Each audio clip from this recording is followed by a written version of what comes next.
Publish News Entrevista, de olho nos jovens talentos, esse povo que não precisa trocar de óculos para enxergar melhor e tudo mais.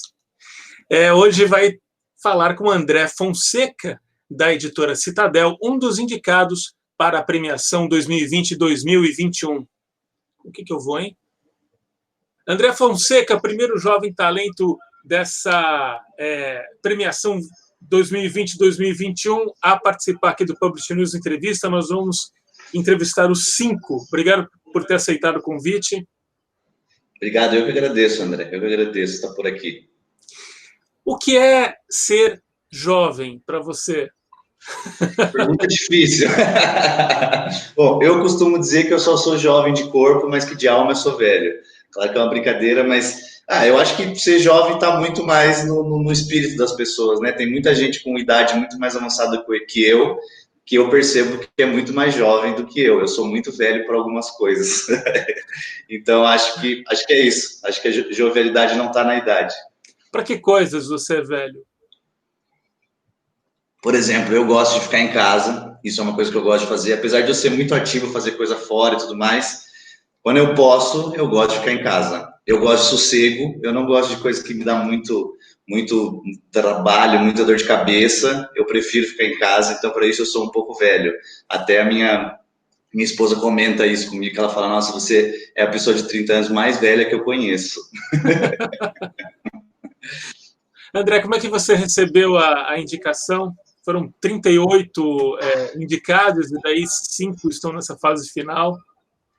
Eu fiquei muito feliz. Eu acho que o mais legal desse prêmio é você perceber a visão que as pessoas têm de você. A gente não tem muita noção disso, né? De como as pessoas te veem, como vem o seu trabalho. E é muito legal você ver outras pessoas muito grandes, pessoas que foram importantes para a minha carreira, pessoas que trabalharam comigo, mas que também estavam um pouco mais distantes, mas que estavam ali enxergando as coisas que eu vinha fazendo. Você perceber essas pessoas indicando, essas pessoas comentando o seu trabalho, fazendo às vezes observações que a gente nem vê da gente mesmo, né? E essa foi a parte mais legal, assim, de ver pessoas, Pedro, a Alessandra, o Eduardo, o próprio Marcial, que é o meu diretor hoje, braço direito aqui na Citadel, ver a visão dessas pessoas sobre o seu trabalho é muito legal. Como é que foi a sua trajetória até chegar como editor? Bom, isso foi uma coisa meio engraçada, assim, eu sei que não é politicamente incorreto falar isso, mas foi meio por acaso, essa que é a verdade. Eu entrei fazer letras com o objetivo de ser professor. Na minha família, quase todo mundo, eu tenho muitos exemplos de pessoas que são professores, meu pai, minha mãe, minha avó, algumas tias minhas, todas são da área educacional, e eu entrei a fazer letras muito novo, eu entrei com 17 para 18 anos, saí do ensino médio e já fui para a faculdade de letras, com o objetivo de trabalhar como professor, para dar aula. Não conhecia nada do mercado de livro, tinha uma relação boa com livros, gostava, mas de mercado não entendia nada. E aí surgiu a oportunidade de fazer um estágio na Saraiva, na antiga editora Saraiva, e trabalhei com o Rogério Gastaldo lá, com a Candi, foram os primeiros mentores assim do meu trabalho. E logo nos primeiros anos eu percebi que era um mercado fascinante, assim, né? Que apesar de ser um nicho até hoje, era um mercado muito legal, uma coisa que a gente não tem muita ideia da cadeia produtiva do livro. Quem está fora disso não sabe nada de como funciona, né? Verdade. E aí foi aí que começou. Eu comecei ali na Saraiva, e aí fui passando por várias editoras, passei pela Leia, foi quando eu trabalhei com o Pedro Almeida a primeira vez, e também foi outro cara que eu sempre acredito a ele, pelo menos metade de tudo que eu sei foi com o Pedro que eu aprendi, e aí fui passando Scala, Novo Século, a editora Planeta, que foi a editora que eu fiquei mais tempo, e agora na Citadel, que é o último desafio aí, que está sendo muito, muito legal, muito interessante, assim. Você falou uma coisa que pouca gente sabe como é o fazer o livro, né? Como é o trabalho de edição. E você não acha que esse desconhecimento comum sobre como é feito o livro faz parte da uma certa não valorização desse processo todo, do livro Com como certeza. produto? Com certeza.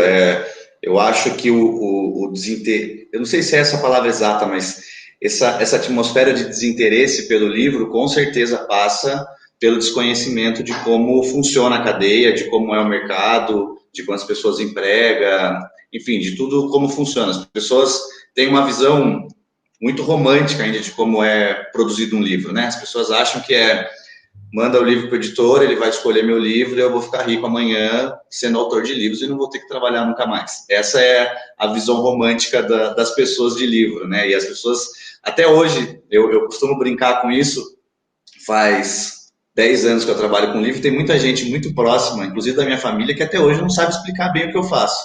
Então, assim, um fala assim, o André vende livros. Não, ele revisa os livros, ele trabalha com texto. Não, o André... Então, assim, as pessoas não têm noção da diferença entre editora e livraria, as pessoas não têm noção como precificar um livro, de como é a cadeia produtiva toda. As pessoas não têm noção. As pessoas não têm noção mesmo. Não enxergam o livro como produto, que é a primeira coisa. Aí o lado totalmente oposto não enxergam a dificuldade que é transformar o livro num produto. Então, com certeza, isso passa pelo o desinteresse pelo livro e a falta de busca, principalmente das novas gerações, com certeza passa pelo desconhecimento de como a cadeia do livro funciona. Algum palpite de como isso poderia ser diferente? Campanhas, chegar mais nas escolas, mostrar como é feito? Está ao alcance do mercado editorial, por exemplo, participar desse processo? Ou não faz parte das já muitas obrigações, né?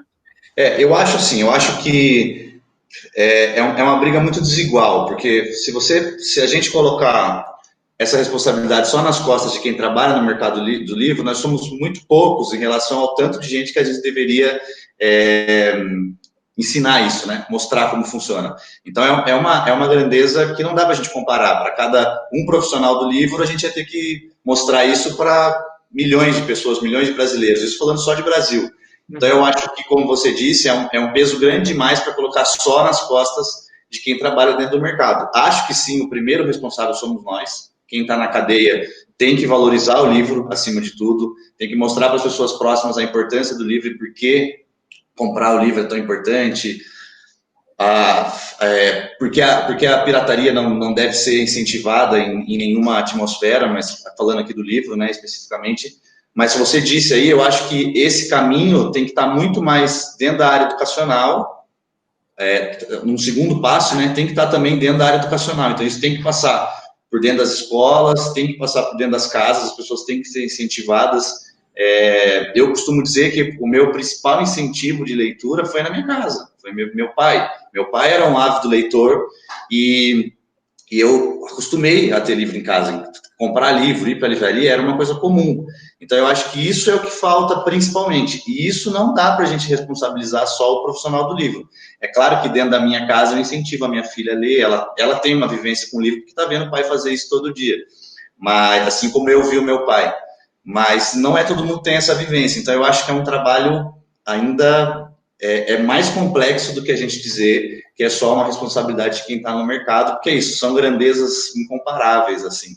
Mas, obviamente, que a gente está na linha de frente, né? A gente é a linha de fogo, a gente é que tem que mostrar, a gente tem que dizer, a gente é que tem que ir para a livraria, sim.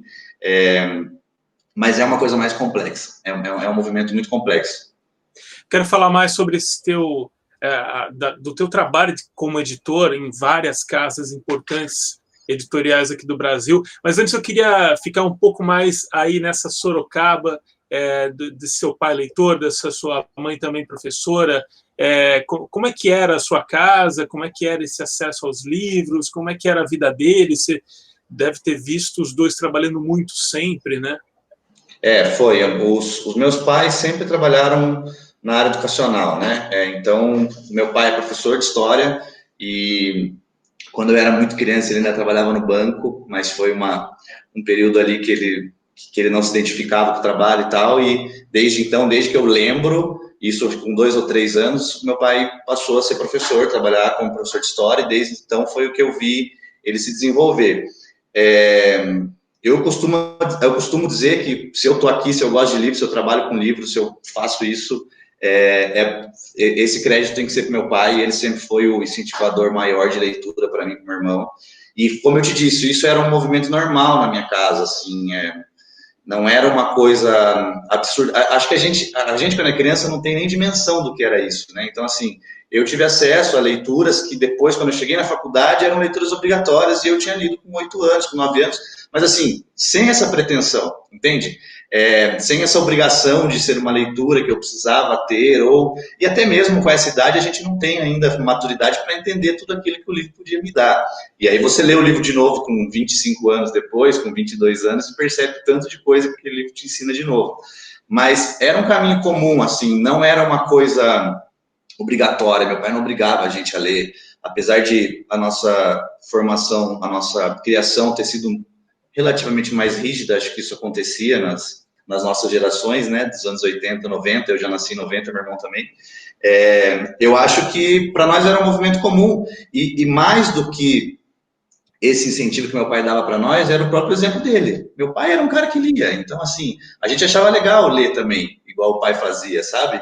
Então, eu acho que, voltando para outra pergunta que você tinha me feito no começo, eu acho que esse movimento natural da leitura é o que falta hoje. Eu acho que esse seria um fator modificador muito maior do que nós, como indústria, divulgar. É claro que a gente vai divulgar, esse é o nosso trabalho. Mas é muito diferente você ter isso dentro da sua casa e um mercado fazendo, sabe? Você tem outros interesses aí, vai muito além da parte comercial, que é importantíssima, é o que move o nosso trabalho, é o que faz a gente estar aqui, é o que move o mercado, é o que move a economia do ponto de vista do livro, mas eu acho que esse interesse, primeiro, esse interesse mais inocente pela leitura, é o que pode mudar mesmo. Foi isso que eu convivi na minha casa, foi que meu irmão conviveu, e meu irmão não trabalha na indústria do livro, mas é um cara que gosta de livro, é um cara que compra livro, lê, ele não faz questão de entender ou entende um pouco, porque acaba convivendo comigo, mas não faz questão de entender como o mercado funciona, como é a cadeia produtiva do livro, ele não precisa saber isso. Mas esse interesse primeiro por leitura a gente despertou com certeza lá atrás. André, o trabalho de editor, ele tem como é que eu vou dizer, várias classificações, vários entendimentos diferentes, nomenclaturas até diferentes de editora para editora. Isso é meio que uma bagunça às vezes, né? É uma gigante bagunça. Então vamos tentar para definição pelo que você efetivamente faz e como você trabalha o livro. Você está mais no pensamento, na gestão de equipe, ou está mais diretamente com o autor e o produto? Como é que é o seu trabalho? E se ele teve muita variação entre um lugar e outro? Bom, hoje, como você disse, isso varia de empresa para empresa, mas a posição do editor é mais ou menos, eu costumo fazer essa comparação porque as pessoas estão mais acostumadas com construção civil, o editor é mais ou menos o engenheiro do livro, ele não necessariamente, ele pode até construir um muro se precisar, ele pode até colocar o piso se precisar, mas não necessariamente ele é o cara que vai fazer tudo isso sempre. Ele é o cara que tem que fazer com que o prédio não caia. Então, essa função sempre foi a central no meu trabalho, independente da editora, independente do tamanho e independente da exigência que a empresa fizesse. É claro que no começo você tem muito menos, quando eu tinha lá meus 20, 22 anos, você tem muito menos credibilidade, e do bom sentido da palavra, né? Mas assim, você tem muito menos responsabilidade, mas também muito menos credibilidade para construir esses prédios. No nosso caso, são os livros. Então, isso foi mudando no decorrer da minha carreira. Hoje eu tenho uma responsabilidade muito maior de trazer projetos grandes, fazer com que eles vendam e tal, do que eu tinha lá com 22, 23 anos na Leia, quando eu tinha o Pedro trabalhando ali, ele era efetivamente o editor e eu era o editor assistente. Então, voltando para a sua pergunta direta aí, essas nomenclaturas variam, mas o meu posicionamento nas editoras sempre foi mais ou menos o mesmo. Então, eu fui lá na Leia editor, depois na outra era assistente editorial, depois na Planeta foi editor júnior, depois editor pleno, e hoje eu sou um editor, até porque sou só eu e o Marcial aqui de editores na Citadel, então a gente pode ser editor os dois, tá tudo bem, ninguém vai reclamar.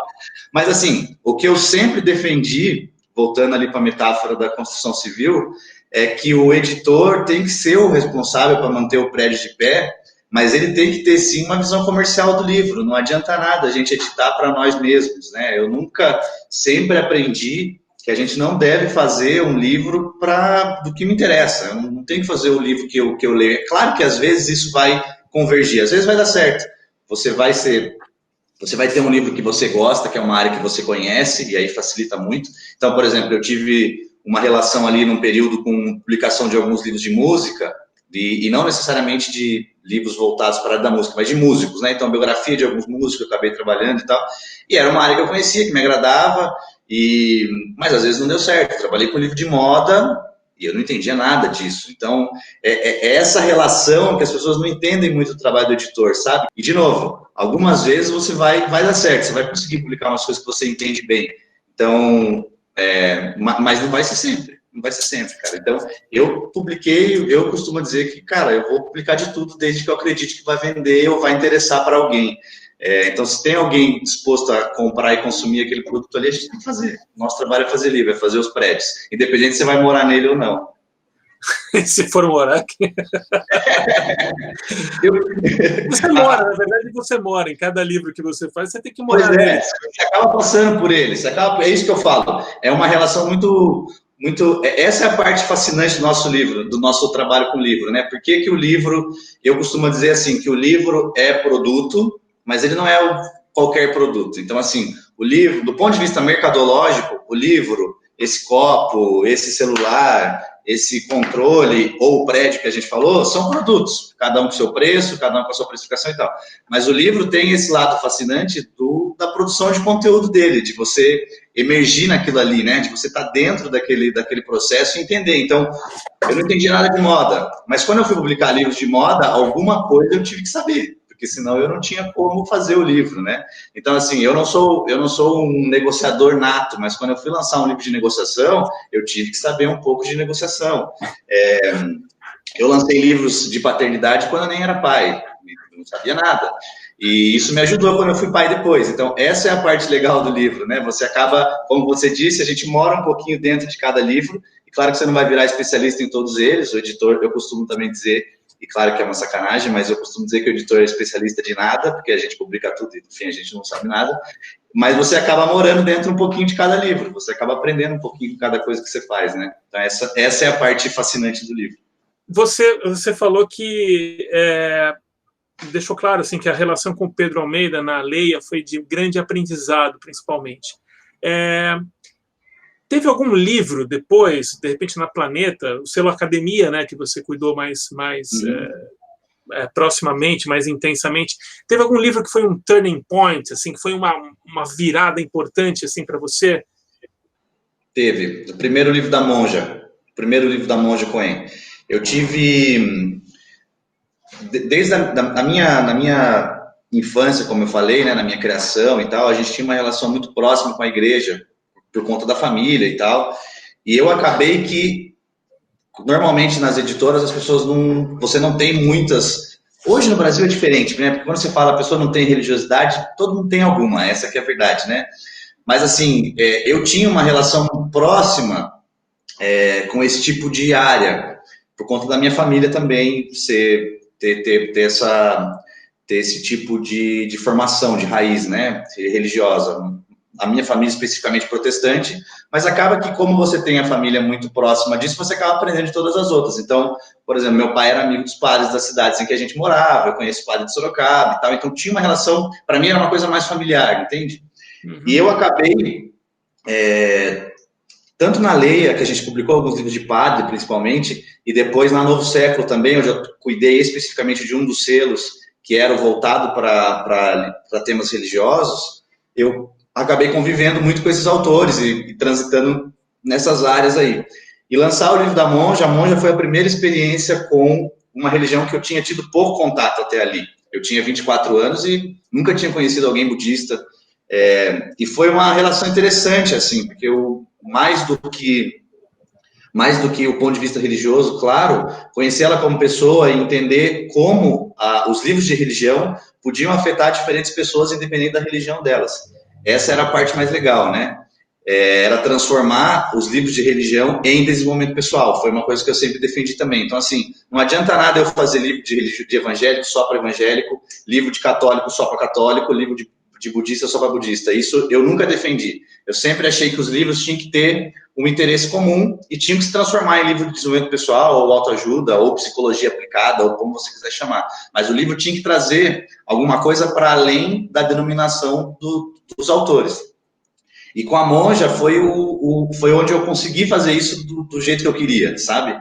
Foi quando a gente conseguiu fazer, eu estava chegando na Planeta, ela tinha um contrato já, 2014, 2013 para 14, acho 14 já, e ela estava com o contrato de Sabedoria de Transformação assinado, mas o livro não tinha sido publicado, e eu trabalhei ali da metade para frente, e depois publiquei todos os livros dela na Planeta, até agora, e esse livro eu posso dizer que foi assim esse ponto da virada aí, como você chamou, para me mostrar, para aprender várias coisas. Assim. Primeiro, porque foi um dos grandes marcos de sucesso da minha carreira, posso dizer que foi o primeiro best-seller ali que eu publiquei, livros que entraram na lista e que apareceram e tal. Eu já tinha feito algumas coisas dessas na Lei e na Escala, mas como eu te falei, sempre trabalhando ali junto com outros editores, ou com o Pedro Almeida, ou com outro editor que fosse da casa, né? Na La Russe, por exemplo, tinha outros.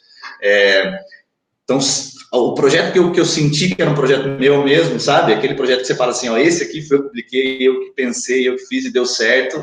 Foi esse primeiro livro da Monja e depois decolou enfim. E ele teve muito esse lado de enxergar os livros de religião de outro jeito, sabe? De enxergar essa transcendência da religião, assim, para poder aplicar para outras áreas. Isso foi bem legal. E agora na Citadel? É Citadel, né? Citadel, isso, Citadel. A Citadel também foi uma surpresa agradável. Eu conheci o Marcial, ele é o diretor, é o cara que fundou a editora em 2014. E eu conheci o Mais Esperto que o Diabo, que hoje é o livro mais vendido do país, 2020, mas não conhecia o trabalho da editora. Era uma editora que estava ali meio fora do eixo São Paulo, né, do eixo São Paulo-Rio, e você sabe que isso não é muito comum. Quando eu entrei no mercado, eu já comecei a conhecer as editoras, conhecer as pessoas, e falei, cara, tudo acontece em São Paulo e Rio. Os outros estados estão meio à margem, tem outras editoras e tal, mas o point da coisa aqui, onde tudo funciona, é São Paulo e Rio. Então, não conhecia a editora, conheci o Marcial em alguns eventos, honestamente, não me lembro quando foi a primeira vez que a gente se conheceu, vou perguntar para ele, porque eu não lembro. Acho que foi uma Bienal, mas preciso ter certeza. E conheci o trabalho dele e achei fantástico o jeito que ele fazia, sabe? Porque ele, ao contrário de mim, ele veio de outro ramo, ele não era do mercado de livro. Eu sempre trabalhei com livro, apesar de ter entrado na faculdade com outras pretensões, sempre trabalhei com livro. Ele vinha de outros mercados, ele tinha muito essa cabeça de negócios, né, do ponto de vista de produtos, que a gente estava falando aqui, enxergar o livro como produto e fazer a empresa funcionar, independente do ramo que seja. Ele tinha muito essa visão e eu achei fantástico, assim, né, o formato que ele fazia as coisas, ele enxergou coisas no mercado muito rápido, que algumas editoras grandes patinam até hoje para enxergar, de como trabalhar o produto, de como individualizar os livros e não fazer com que eles entrem nesse rolo compressor das grandes editoras, que isso acaba acontecendo, isso eu vi acontecer em várias casas que eu trabalhei ou não, e eu vi esse trabalho individualizado do livro e funcionando, sabe? Que era uma coisa que eu sempre acreditei no meu trabalho, mas eu não conseguia, principalmente nas editoras grandes, o editor acaba ficando nichado, e o editor tem que ser o cara que cuida do processo inteiro, é aquilo que eu te falei. Não adianta nada eu construir um prédio e depois falar, o prédio está construído, beleza, vai morar todo mundo, eu vou embora. Me chama a atenção você ter falado desse processo, desse tratamento individualizado do livro. Fala um pouco mais disso, André. Qual é a diferença? Normalmente, historicamente, as editoras grandes, principalmente, incorreram no erro de achar que existe uma fórmula infalível de best-sellers, independente do tema, independente do livro, e aí cai naquela coisa que a gente disse, você não pode ir nem muito para um lado e nem muito para o outro, os extremos são sempre perigosos, né? Isso significa tratar o livro somente como produto, e olha que eu sou um dos defensores de que livro é produto em primeiro lugar, mas quando você trata o livro só como produto, você corre o risco de fazer essa fórmula, de acreditar nessa fórmula mágica de que, eu vou imprimir X mil exemplares de todos os livros, vou distribuir em todo lugar, vou fazer a campanha igual para todo mundo e todos os livros vão vender 10% dessa tiragem, 20% dessa tiragem, 30% dessa tiragem. Então, se eu tiver 10 mil colocados aqui, todo e qualquer livro, independente do público, independente do tema, vai vender 12% dessa tiragem. Isso não é verdade. Isso serve como um parâmetro. Isso com certeza, para as editoras fazerem os cálculos de custo, de métrica e tal, isso é perfeito. Mas no dia a dia, você tem que trabalhar com os livros do ponto de vista individual deles. Então, assim, tem alguns livros que os livros têm formatos diferentes de venda, entende? Então, assim, um livro, você precisa realmente de saída ter ele muito bem colocado. A pessoa tem que chegar na livraria e tropeçar nele para comprar. E isso não significa que o livro é melhor ou pior que o outro do ponto de vista de conteúdo. Pelo contrário, é a característica daquele tema ou daquele público. Então, quando você exclui isso, você passa a trabalhar com o livro como qualquer outro produto exclusivamente. Então, podia ser livro, podia ser esmalte, podia ser celular, foi isso que a gente falou. E, de novo, do ponto de vista logístico, de distribuição, de catalogação, de metadados, perfeito. Acho que tem que ser assim. O livro é, sim, um produto como qualquer outro. Mas na hora de você trabalhar o público dele, de você fazer com que o livro venda, de você fazer com que as pessoas vão atrás do livro, ele tem que ser trabalhado de forma individual. Vou dar o exemplo aqui do Mais Esperto que o Diabo. Desde que eu entrei no mercado, a gente ouve máximas do tipo, você nunca pode ter... Eu ouvi isso, tá? Não estou inventando aqui. Você não pode colocar palavrão na capa do livro. Tá aí a linha de livros de palavrão. Passaram-se 6 anos e isso virou uma febre. Quando eu entrei no mercado, não vamos fazer livro de capa branca, porque não chama atenção na livraria, não podia ter livro de capa branca. Aí depois chegou uma hora que só podia ser branco, porque já tinha tanta cor na livraria, que o branco era a única coisa que chamava atenção. Livros velhos não fazem sucesso, depois de 2 anos o livro já está velho, nunca você vai ter um best-seller depois de 2 anos que ele foi lançado. E aí, assim, vem o Mais Esperto que o Diabo, que é o livro mais vendido do país hoje, foi um livro que já ultrapassou a marca de 600 mil exemplares no Brasil, e você pega um livro que tem tudo o que diziam que não podia ter. Então, assim, era um livro de 2014 que estourou efetivamente em 2017, ou seja, ele já tinha mais de 3 anos. Você tem um livro com a capa preta, com outro livro na capa, com um diabo na capa, e que se você não conhece o Napoleão Hill, a história, você não entende muito bem o que significa aquilo ali. Isso aqui é um livro religioso, não é? Então, assim, essas parametrizações vão caindo por terra quando você tem um sucesso desse que rompe com tudo. Então é isso, assim, você não... Acabou a energia aqui, mas acho que a internet não vai cair, vamos ver.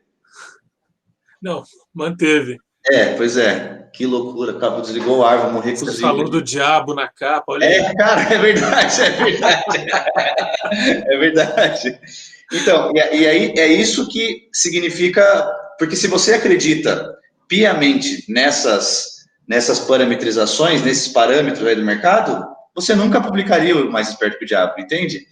Você perderia a chance de ter um livro, de ter um best-seller. Você nunca publicaria o Seja Foda, e isso aconteceu no caminho. Editoras rejeitaram o Seja Foda. Eu vi isso acontecer, porque tinha relação, e, aliás, muito do mérito aqui ao trabalho do Anderson, lá na Buzz, que lançou o livro, e o livro estourou. Cara, as editoras tradicionais não teriam coragem de fazer um livro que tinha foda no título naquele ano. Hoje, para nós, é uma coisa óbvia, porque depois veio o livro do Foda-se, veio o livro do Mandar Todo Mundo a Merda e tal. Mas, cara, isso era um tabu. Eu vi isso acontecer no mercado. A gente não podia. Eu, como editor, colocava... Se eu sugerisse um título na capa de um livro com palavrão, cara, não ia barrar, não ia fazer. O comercial ia falar que não. O diretor da editora ia falar, não, a gente não pode fazer isso, que isso, cara, colocar diabo na capa, colocar foda-se na capa.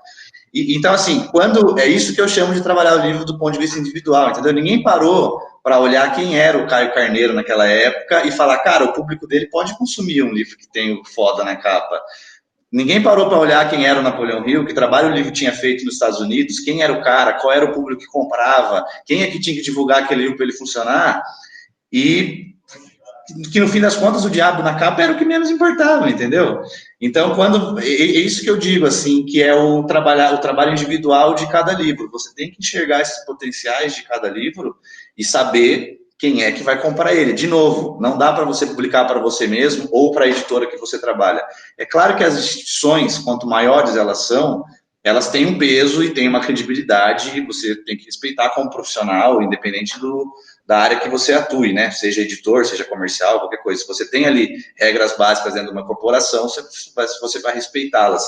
Então, por favor, editores que venham depois de mim, não vão chegar chutando a porta das editoras grandes, dizendo que vocês querem colocar foda-se ou gente pelada na capa, tá? Não vai dar certo. Vocês vão perder o emprego. Mas, assim, se efetivamente essas pessoas que seguem esses parâmetros nas grandes editoras olhassem para o público do livro e falassem, cara, nesse mercado esse título funciona, para esse público esse título funciona, aí sim você está trabalhando o livro individualmente, você está trabalhando o livro para o público que compra aquele livro, e não especificamente lançando ele só como mais um produto do mercado. Isso faz com que... Isso é o que faz as livrarias ficarem entupidas, sabe? Esse rolo compressor das editoras, esse formato de parâmetro aí de livro, quando você vai lançar, faz com que você lance ali, né? Você faz esse cálculo, eu vou imprimir 10 mil, vou vender 1.200 com certeza desse livro, então eu vou lançar 20, 30 por mês, vou entupir as lojas, meu faturamento vai ser esse. Só que aí você tem lojas entupidas, de livros que não são divulgados, de livros bons que morrem na editora, na livraria por causa disso. Cara, às vezes era melhor, ao invés de você ter feito 20 livros e ter feito tiragens de 5 mil para eles ou 6 mil, considerando que eles iam vender 12% dessa tiragem, e você ter apostado em 2, que vendesse 80% da tiragem, sabe? Você ia ter um trabalho muito menor, você ia ter um gasto de energia do ponto de vista empresarial muito menor e você ia ter um resultado muito maior. Então, é isso que eu chamo de trabalho individual, é isso que normalmente, do jeito que o mercado funciona hoje, eu acredito que as editoras um pouco menores, as médias e as pequenas principalmente, conseguiram se sobressair às grandes, principalmente nos 2 últimos anos, com crise de Saraiva, com crise de cultura, com pandemia, com e-commerce, com fechamento de loja, com X coisas, sabe? Quando você parametriza essas coisas, você corre o risco de jogar tudo no mesmo balaio, jogar tudo no mesmo cesto e fazer com que os livros vendam menos. Então, assim, você tem um potencial best-seller ali escondido e você não vai descobrir ele. Pelo que eu concluo, assim, do que você diz, se tivesse menos publicação, todo mundo tenderia a vender mais e melhor. Acredito que sim, acredito sim. Eu não acho que... Não é tão simples, eu acho, assim, né? Não é simplesmente reduzir. Porque também, se você reduzir, se você passar... Você tinha 20 por mês e você passa a publicar 3, mas você continua trabalhando do mesmo jeito, você vai incorrer no mesmo erro de novo, só que com menos ainda. Então vai ser pior ainda, sabe? Eu acho que você tem sim que... Beleza, vamos lançar só 3, mas esses 3 nós vamos trabalhar cada livro como se fosse uma empresa única, independente dos parâmetros que a gente tem dentro da casa. De novo, é claro que as editoras têm que ter algum parâmetro, porque senão vira uma zona, mas se você trabalhar cada livro desse ponto de vista... Se você o livro como evento, o livro como projeto. Exatamente. É isso aí. Cada livro como um projeto único, independente do outro. Por mais que você tenha... É claro que quando você publica linhas, isso vai ficando mais fácil, porque algumas coisas são replicáveis. Então, aqui na Citadel, por exemplo, a gente fez o Mais Esperto que o Diabo, a gente adquiriu uma expertise com ele, então para nós é muito mais fácil lançar um livro de desenvolvimento pessoal, de carreira, de negócios, do que lançar um livro de ficção. Apesar que a gente lançou uma ficção agora e funcionou bem, Olhos da Escuridão, mas, de novo, a gente teve que... Me exigiu um esforço que eu mesmo, uma experiência que eu mesmo não tinha. Eu publiquei pouca ficção na minha carreira, em 10 anos, eu sempre fui muito mais para a área de não ficção. Então, você consegue replicar algumas coisas dessas, mas, cara, cada autor é uma empresa, não tem jeito. Napoleão Hill hoje é uma empresa para nós dentro da Citadel, o Clóvis de Barros é uma empresa dentro da Citadel, o Saab agora, que é uma revelação desde o ano passado, é um médico. Então, assim, eu não posso aplicar tudo que eu fiz lá na área de negócios num livro que é de uma área médica. Não faz muito sentido eu colocar todo mundo dentro do mesmo cesto, sabe? O Clóvis de Barros, quando liga para você, ele fala muito também, não? Ou é mais objetivo? Ele fala bastante. Mas ele é muito bom, cara. Ele é fantástico. Deve ser inspirador, né? Esse contato com os autores, assim. Cada reunião com ele, minha e do Marcial com ele, é um aprendizado impressionante, cara. É muito legal, assim. Cada livro que vem, e tem outros projetos novos vindo agora, é fantástico, cara. Ele é muito bom mesmo, ele é muito bom. André, o que você quer para a sua vida, para o futuro? Eu me sinto muito realizado trabalhando com livro, assim. Isso eu preciso te dizer, preciso dizer para todo mundo que for assistir a gente. Eu me sinto, apesar de pouca idade, apesar de ainda ter 30 anos, eu realmente acho que trabalhar com livro me faz feliz, sabe? Então, cara, se você me pergunta o que eu quero fazer, eu quero continuar fazendo livro. Acho que essa é a melhor resposta. Eu quero continuar fazendo livro e eu espero que eu consiga encontrar outros best-sellers, além dos que eu já encontrei por aí, mas encontrar outros mais. Eu quero ter outros mais espertos que o diabo por aí vindo. Eu quero encontrar outros livros que todo mundo disse que não podia lançar, e aí quando a gente lançou funcionou. Acho que esse sempre foi o sonho de consumo de todo editor, né? Tudo aquilo que as pessoas falam não vai funcionar, aí você publica e funciona. Essa é a maior satisfação do nosso trabalho, pode saber. É um pouco mesquinho, é verdade, mas esse é uma das partes mais legais do nosso trabalho. Então, se tem uma resposta objetiva para essa sua pergunta, é isso. Eu quero continuar fazendo livro, cara. Essa é a resposta. Muito legal. Eu vou estar com uma barba branca bem grandona. A barba já está branca, mas vai estar grande, assim, que nem o Papai Noel. E eu vou fazer entrevista quando você for indicado para os velhos talentos. Os velhos talentos. Pô, não precisava. Me ajuda nessa campanha, André. Estou defendendo que o Publish News tem que ter também velhos talentos. Cara, olha, essa semana não é brincadeira, hein? Você falou isso agora. Eu estava conversando com a Alessandra Ruiz, foi segunda-feira, foi no começo da semana. E eu falei para ela, Ale, quando tiver. Ela estava me falando justamente isso aqui que a gente está conversando sobre individualização de lançamentos e tal. A gente estava tendo essa conversa. E ela falou, eu falei, Ale, se existir um prêmio de velhos talentos, eu vou indicar você. Falei, eu vou indicar você. Aí ela ficou muito brava com você. Quem você tá chamando de velho? Ela gostou. Eu falei, e é só porque você passou dos 35, não porque você é velha. Mas tem que ter, vamos fazer essa campanha no Publish News aí, tem que ter os velhos talentos. Ou os talentos da melhor idade. A Alessandra também tem uma trajetória como editora muito importante. Hoje ela é agente literária. A conversa com agente literário é tranquilo sempre? Tranquilo. Sempre tranquilo seria pretensioso da minha parte, mas é quase sempre. Principalmente nesse quesito aí da individualização dos lançamentos, eu acho que o agente é muito importante. Porque quando você cuida de selos, por exemplo, eu na academia, tinha ali 4 ou 5 vertentes dentro do selo. Então, para quem está de fora, olhava a academia e falava, é um selo de autoajuda e desenvolvimento pessoal. Isso é o modo mais fácil de generalizar.